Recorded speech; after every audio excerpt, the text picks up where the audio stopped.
আমার ক্যালকুলেশন, আবার আপনাকে বলতেছি ব্যক্তিগত আমার ক্যালকুলেশনে জামাত ইসলাম 203টা সিট পায়। এটা আপনি আরেকবার বলেছেন, এটা আপনি এতটা কনফিডেন্টলি কিভাবে বলেন?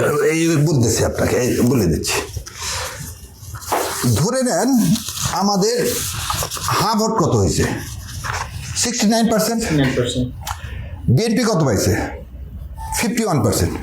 তাহলে 51 থেকে 69 বাদ দেন, কত হয়, 18%। এবার আসেন পুরা হিল ট্রাক্সে না ভোট দিচ্ছে, সেখানে আর সাথে কে দিচ্ছে, বিএনপি দিচ্ছে। চলে আসেন গোপালগঞ্জ, তাহলে গোপালগঞ্জে কি দিচ্ছে, না ভোট দিচ্ছে। আর কে দিচ্ছে, বিএনপি দিচ্ছে।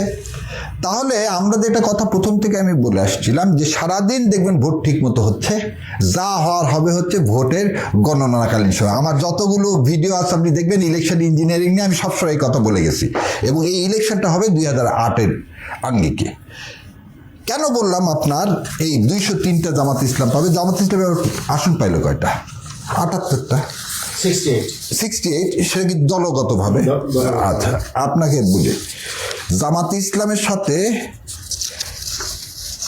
115 থেকে 118টা আসনের ভোটের ব্যবধান হয়েছে 13%।